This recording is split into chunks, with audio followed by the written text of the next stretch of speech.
Sénégal tey dafa toll ci moment bu critique ci suñu histoire parce que temps yi yëpp yéen a ngi gis dañuy jékki-jékki rek nit taal live am ne day saaga soit Ousmane Sonko lay saaga wala day wax Ousmane Tounkara lu ñaaw wala day dem lijjanti ay affaires yoo xam ne Sénégal doxu ci te mu doon lu doy waar. tey nag dama bëggoon ngeen invité sama xarit Ibou Ngom comme ça mu ñëw déglu parce que dama bëgg a cofaale tuuti ci monsieur Bakata gëj nañ ko dégg. Ça fait longtemps qu'on n'a pas eu de ces nouvelles monsieur Bakata et vraiment les Sénégalais te demandent après toi.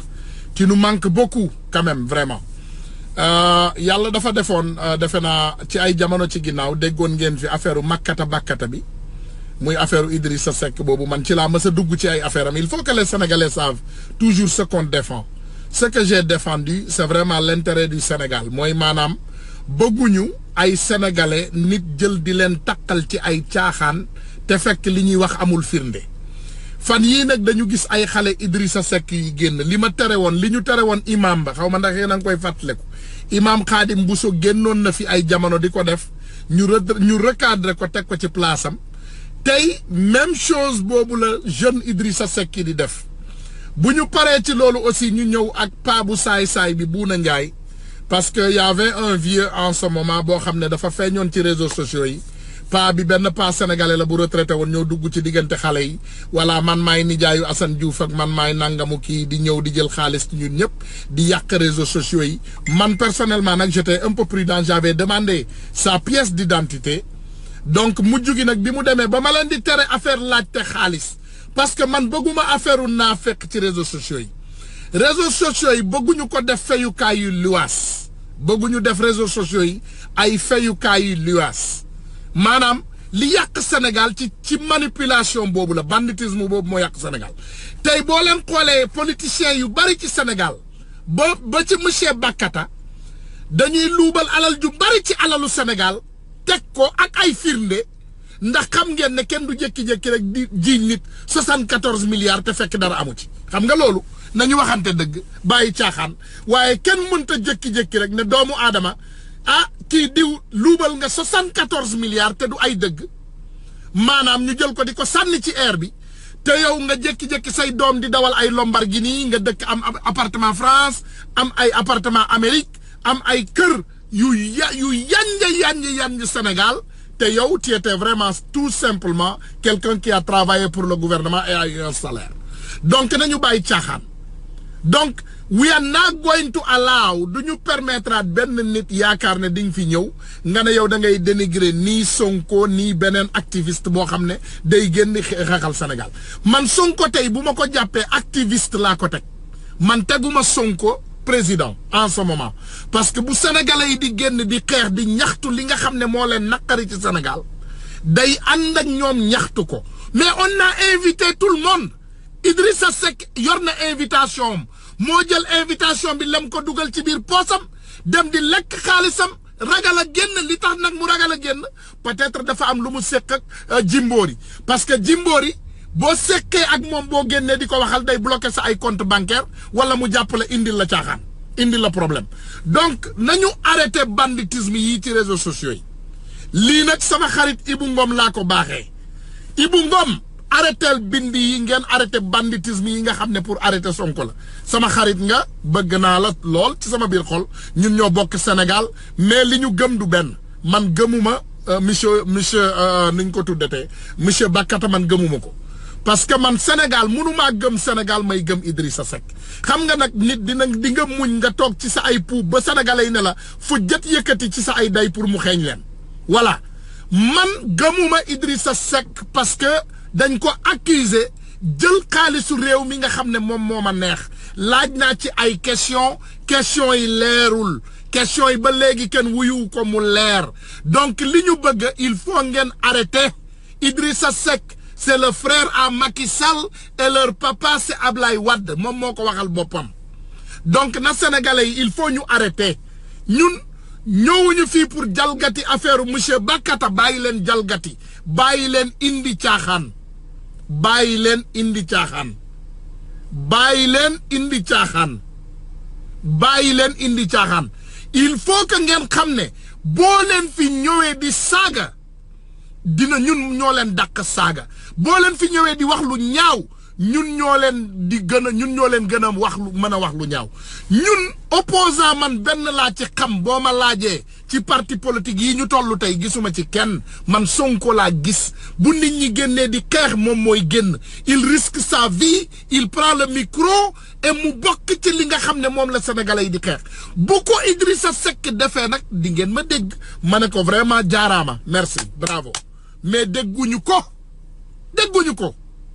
il faut ngeen arrêter bind lu ñaaw wax lu ñaaw bu leen neexee ngeen ñëw tey wax ci Idi bu leen neexee jël leen Idi ngeen beesal ko ba mu bees ngeen peinture ko tout blanc ça c'est votre problème mais bu leen ci attaquer kenn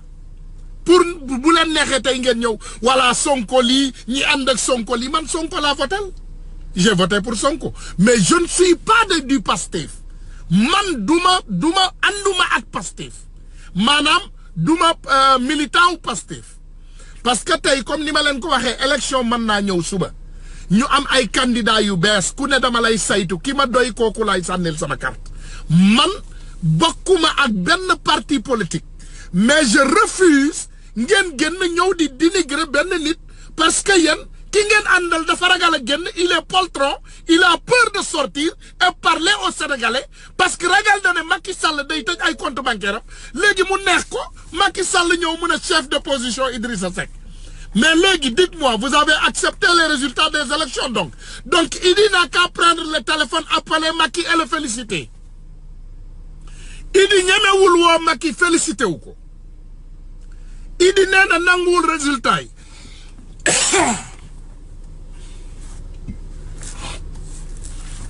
jéggal leen ma xam nga Idrissa Seck moom booy wax ci moom gaayam yi dañ lay coroxaan xaaral leen ma jël ndox ci ginnaaw oto bi balaa sëriñu Idrissa Seck di ma dugg maa ngi ñëw.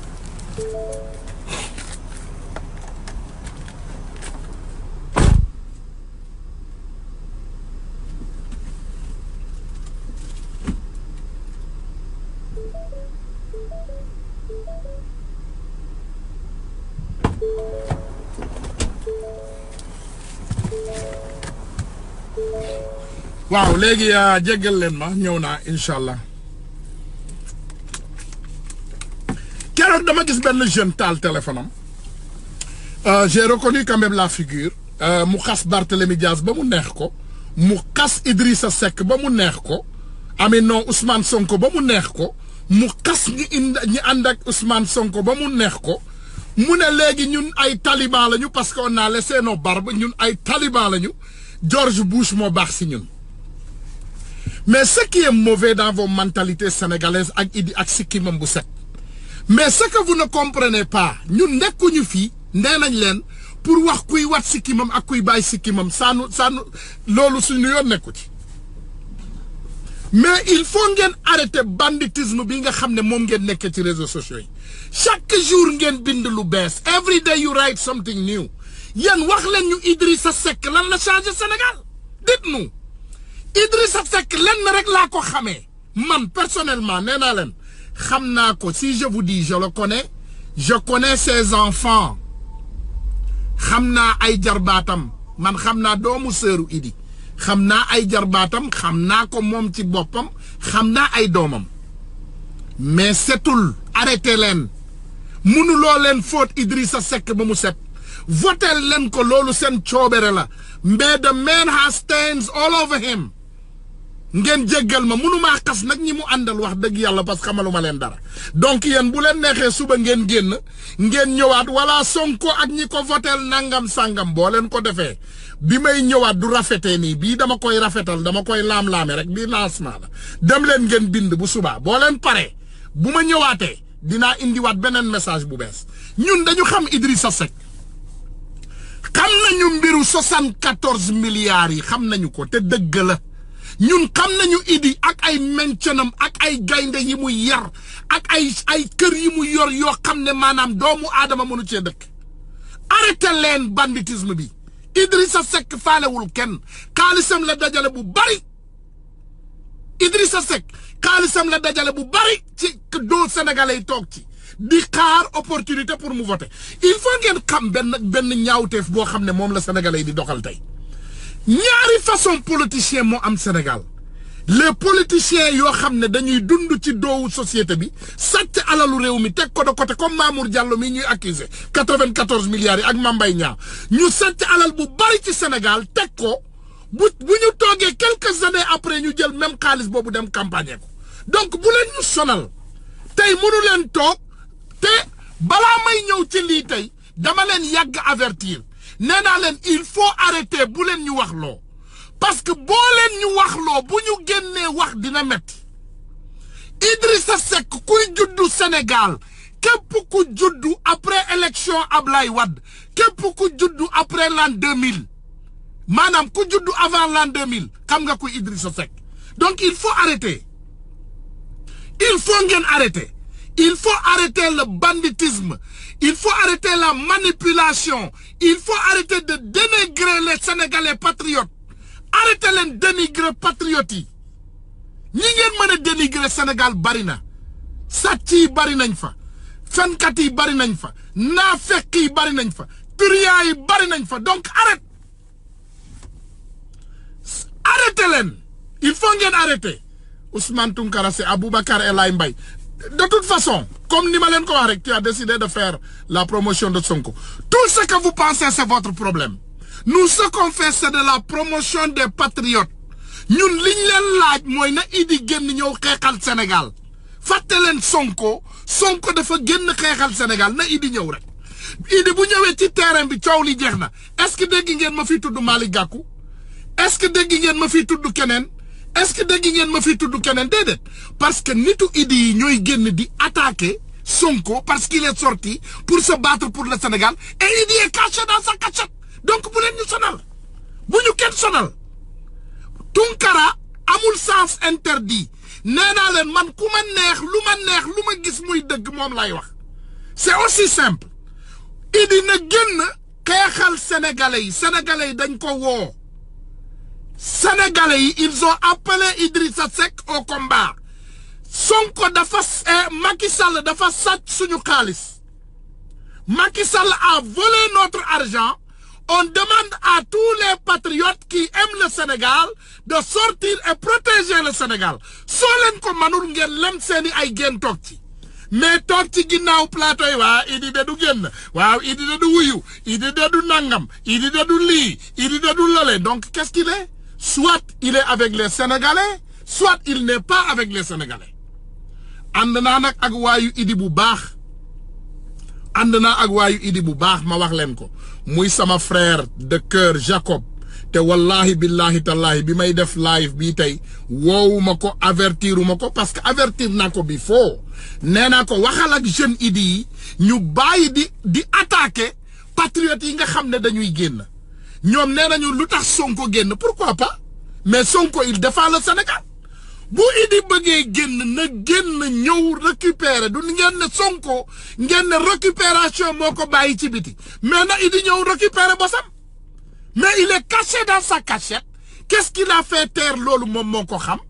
pourquoi il ne parle pas ça c'est son problème mais attendez ngeen ba Sénégal nag li ngeen bëgg kenn mënu ko da ngeen bëgg ñu nga tëb ci barigo diwtiir génn weex tal loolu mënta nekk soit da ngay ànd ak population bi soit doo ànd ak population bi mais ni ma leen ko wax la rek nee naa leen Sonko cuuraayu dëmm la il faut ngeen comprendre ne saa bu génnee dëmm bu ko xeñtu di nga am problème parce que ku rax dëmm rek il faut sa dëmm gi jeex ci yow wala sa dëmm gi gën a aggravé wu il faut ngeen arrêter si tu ne viens pas au combat patriotique tu n'auras pas de buzz mais xam nga c'est ça la réalité en réalité politique la ngeen di ay nit ngeen bëgg a dajale ku bëgg a dajale ay nit da ngay dem fi nit ñi nekk nga wax ak ñoom parce que Idi génnul Idi il connaît ce qu'il fait moom xam na ko ñun xam nañu li muy def mais nee nañu patt bàyyi leen ci biir man comme ni ma leen wax du ma yàlla du ma sori comme sama frère Assane Diouf fi mu yegg du ma leen ne Idi manta falu président loolu yàlla moo ko xam yàlla moo xam kuy falu ak ku dul falu loolu man xaw ma ko parce que peut-être sénégalais yi ay naafeq ak ay sàcc ak ay reykatu nit ñoo leen di falu je ne sais pas mais j'en suis sûr et certain ne que moom nee naa leen ñaari situation moo am Sénégal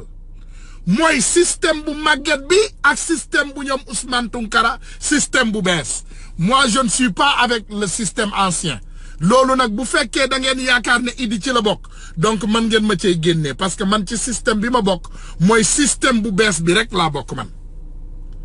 système bu bees bi man ci laa bokk bokkuma ci système ancien man bokkuma ci ay politiciens yoo xam ne du ñu dajale xaalis bokkuma ci ay politiciens yoo xam ne dañuy sàcc alalu Sénégal après dellu ñëw voté bokkuma ci ay système yoo xam ne dañuy teg deal bokkuma ci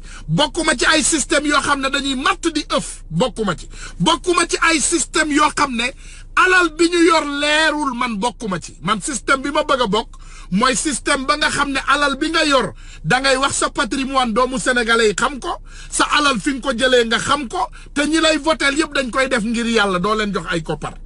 ñun joxewuñu koppar Sonko kan moo mën a wax ku mu jox koppar wala jox ko oto wala jox ko ay kër wala jox ko ay chantier ñun doxuñu ci loolu man mii ngeen di waxal nee naa leen sama diggante ak yàlla ak yonente bi ak sama taraay bàmmel Sonko laa votel déglu leen loolu mu leer mais sur la tête de mon père woowu ma sax pour ne ma merci pour ton vote sama diggante ak yàlla on ne communique pas Sonko li muy def affaire Sonko la Ousmane Tounkara li muy def il fait son devoir citoyen musuma wax duma wax ak moom dara je n'en ai pas besoin parce que dama bëgg lépp loo xam ne ñun tey sénégalais yi dañ koy def ñu def kon ak xol bu set ñu def ko ak xol bu leer.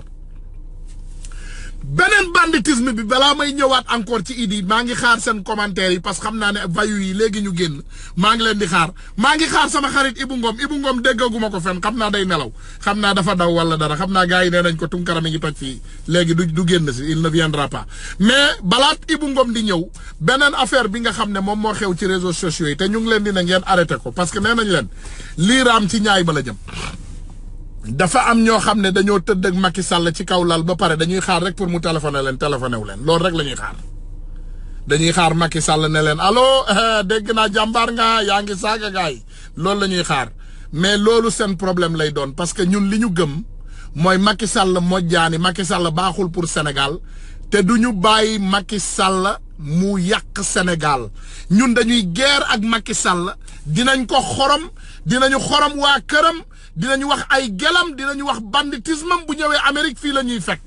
ñu ngi koy xaar Macky Sall on l'attend ici il viendra ici et il nous trouvera ici Macky Sall duñ ko may dara duñ ko may benn centimètre. quant à nag banditisme bi nga xam ne moom mooy déroulé wu ci réseaux sociaux yi sànq j'ai pris par hasard j'ai écouté Walfadjri bi ma déggee Walfadjri déglu naa leen aussi keroog parce que to be fair da nga ne toujours booy déglu dara na nga déglu ñaari côté yëpp déglu naa Walfadjri ñu ñëw wax fa affaire u mama xawma je m'excuse la dame j'ai oublié le nom tey ñu ñëw encore wax ci beneen côté dama am rek boobu la léegi dama am benn affaire rek boo xam ne daf ma ci déranger parce que je me dis que Walfadjri en tant que entité journalisme yàgg naa leen wax ne journaliste Sénégal yi moom bu yeboo rek ku am mbaam mu dee nga jël ko dem sànni ko ci seen plateau yi parce que jaruñu dërëm je vous l'ai dit man personnellement tey boo ma laajee quelques journalistes rek laay waxal ci àdduna bi te ñooñu dama leen di xam-xam seen passé ba pare te Bijou Ngoné kenn la ci ñoom aussi Bijou Ngoné c'est une des dames que je parle parce que je la crois dama koy déglu man damay toog doomu aadama balaa ngay ŋaang dama lay déglu liy génn sa gémmiñ bu ma doyee ma wax bu ma doyul ma sori la mais journalistes yi tey Walfadjri li ma dégg tey ñu jël ko di ko teg ak keroog li ma dégg ñuy jël di teg ça me montre qu'ils sont très incompétents parce que déjà ci journalisme defe naa da nga war a xool li ngay teg parce que bul xam ne société yëpp ñoo lay déglu nga nekk fii tey suba nga ne victime des réseaux sociaux ginnaaw nga ne victime des réseaux sociaux ñun réseaux sociaux yi ñi fi nekk yëpp kenn du ci victime c'est le choix qu'on a fait parce que doomu sénégalais yi xam nañu lu nekk ci réseaux sociaux yi fii ku fi dugg nga saaga nit xam nga ne dina génn bu subaa mu saaga la wax la li raw li nga ko wax donc y a pas de victime arrêtez de se victimiser nañu arrêter déjà victimiser wu. voilà kenn ki Mama Aïcha la woon Mama Aïcha c'est une sœur que je connais personnellement te mën naa leen leeral nekk ci sama xalaatu bopp parce que nit ku nekk booy wax yow rek la ak sa bàmmeel il faut ngeen xam ne il faut ñu arrêter médiocrité bi nga xam ne moom la ñuy doxal ci réseaux sociaux yi munu leen toog suba ba ngoon jot ngeen ne yéen seen temps yëpp da ngeen koy dépenser di saaga ak dénigrer ay doomu jàmbur yoo xam ne nekkuñu dara ci Sénégal il faut ngeen arrêter loolu.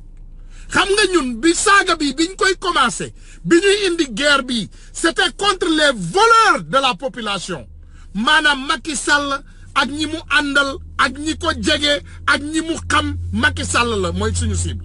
mais suñu cible ce n'était pas des affaires personnelles réseaux sociaux yi munoo mu sa kawaane ba am fi taar fii ku fi indi sa ñaawaay ngay yóbbaale sa kër ku fi indi sa pauvreté ngay yóbbaale sa kër ku fi indi sa làmmiñ bu tar ngay yóbbaale sa kër fii amul victime parce que fii bu fekkee dafa am victime comme niñ koy waxee Diop Sali am na ku bind léegi Diop Sali je ne sais pas qui du Sali Diop non am na ku bind Diop Sali nous sommes tous des victimes parce que ñun ñëpp ay victimes mal fait lañu man Ousmane Tounkara dénigration bi ci man la commencé c'était créé par un vieux mafia Bouna Ndiaye moo ñëwoon ci réseaux sociaux yi di dajaleel Assane Diouf xaalis ma tere ko je l'ai empêché parce que c'est un vieux retraité un bandit qui est venu ici muy woo xale yi waa maître Ciré Clédor lii nee na ñu dajale waa maître Ciré Clédor lii nee na ñu def lii bu indee tey ay nit ñu saaga kii bu subaa ñu indi ay nit ñu saaga ñële c'est le seul vieux bandit qui est au Sénégal qui a gâté ses réseaux sociaux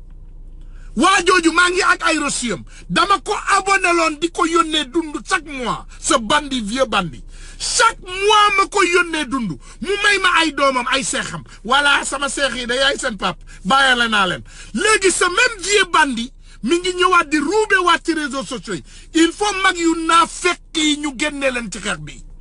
mag bu naa fekk baaxul pour Sénégal mag bu naa fekk baaxul pour benn association bi mu génnee pa bi il est sorti il y a 1 an et demi de cela man de bind naa ambassade États-Unis voilà bind naa ambassade États-Unis pour ñu bàyyi tu as trahi Hélène pourquoi xam nga dafa am loo xam ne il faut ngeen comprendre ko moi je ne suis pas l'employé de Hélène pour trahir Hélène moi j'ai aidé Hélène man duma employé wu Hélène moi je ne suis pas ni l'employé de Hélène ni l'employé de Assane Diouf c'est mes frères et mes sœurs moi je ne parle pas de Hélène waxuma waxu Hélène ni Assane Diouf dégguloo ma wax fi Hélène nii nga dégg ma wax fi waxu Assane Diouf donc lem leen seen ngeen toog ci te ngeen dégg li may wax man ñi yàq diggante yi laay waxal parce que tey bu dul naa fekk ban paa bu baax ngay gis tey mu ne man maay nijaayu Assane Diouf voilà bu subaa mu dem ci Hélène mu wax lu bon ci Assane Diouf bu ginnaaw subaa mu dem waxi leneen lu bon mu ne tu as donné information de xam nga comme ni ma la wax Fax Ndiaye il faut ngeen bàyyi caaxaan comme ni ma leen ko waxee rek nit day dugg ci ay waxtaan yu sérieux ngeen bëgg a jël ay waxtaanu caaxaan dugal ko si monsieur Tounkara est une personnalité man j'ai une carrière man dama am personnalité man amul benn doomu aadama bu am dignité wala bu am maqaama may ñëw di ko jox ay information ci beneen nit amul benn nit bu mel noonu maanaam amul benn doomu aadama maanaam Hélène amul valeur bu tolloog Ousmane Tounkara di génn di dépenser temps ne day jël cas bi di ko jox kële man su ma amee lu may wax nee naa leen gémmiñu saraxule bii mi ngi xaar man maa ngi xaar man jox naa leen sama avertissement keroog dégluwuma benn live dinaa déglu suba déglu yëpp bu ma gisee benn doomu aadama boo xam ne jéggi na ma centimètre bu ma génnee fii ci ngeen di xam ne lépp dëgg la j'ai donné ces avertissements déjà du ma joxe benn information du ma leen may benn lancement du ma leen may benn avancement ñaaw leen seen ñaaw njott ngeen yor seen xalaat yu ñaaw ngeen yor seen ay pensées yu ñaaw ngeen yor seen xalaat yu bon ngeen xalaat lu leen neex ngeen wax man sama yoon nekku ci man li ma intéressé mooy Sénégal ku ñëw fii pour yàq Sénégal dinañ la teg sa place c'est ça la réalité fii y a des personnes qui flirtent am na ay personnes ñuy flirter am na ay personnes ñoo xam ne dañuy flirter dafa am ay personnes yoo xam ne dañuy flirter ak pouvoir bi man xam naa ko personnellement parce que nee naa leen da ngeen di topp ngeen dem xool affiche doomu aadama bu nekk ak li muy def dafa am ay nit ñoo xam ne fi mu ne nii woote Macky Sall rek la ñuy xaar téléphone rek diw ton travail est magnifique xam nga Macky Sall tekkiwul dara moom nit ku tekkiwul dara lay wër comme moom am na ñoo xam moom la ñuy wër mais malheureusement xaalis bi caisse des dépôts dafa jeex xaalisu sénégalais yi dafa jeex xaalisu sénégalais yi dafa jeex il faut ngeen xam ne Macky Sall amatul xaalis bu mu joxe banditisme bi ku mu indi ci réseaux sociaux yi xamal ne que yow tardé nga ñun li ñu fi indi mooy nga gëm Sénégal ndax Sénégal rek la tax xam nga am na yoo xam ne bu ma ko defee damay wàccee sama bopp trop bas parce que moi j'aime le Sénégal et j'aime les Sénégalais man dama bëgg Sénégal ci sama biir xol Sénégal moo fi dee boo xottee sama biir xol bi Sénégal nga ciy fekk il faut ngeen comprendre ne man bëgguma banditisme moi je ne marche pas dans le banditisme man doxuma ci banditisme Bouna Ndiaye ce vieux bandit que je dis encore il est venu il m'a envoyé 1500 lettres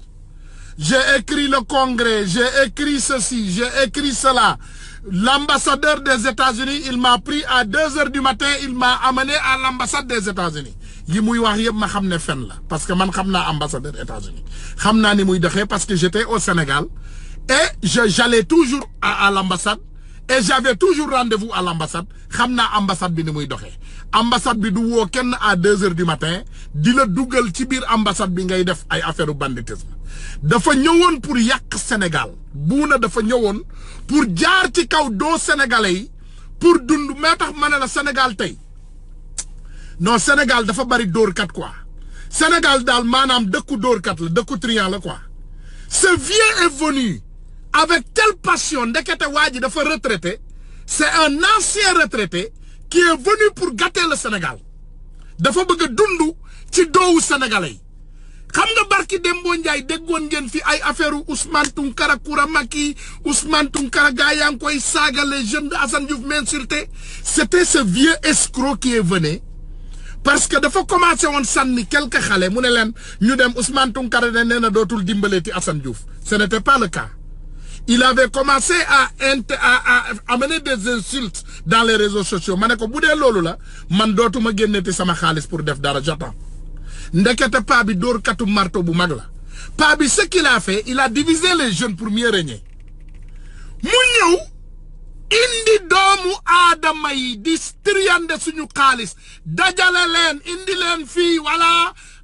avocat bi dafa soxla ñu dajale xaalis soo ko dajalee doo am benn record y a pas de record boo xam ne moom mooy wax ñaata xaalis la recevoir moom ci boppam mu joxe numéro téléphone am WhatsApp voilà war yi di dem gauche et droite mais le vieux à un moment donné comme Ousmane Tounkara nee na arrêtez ces choses parce que day yàq suñu crédibilité ci combat bi il m'a fait attaquer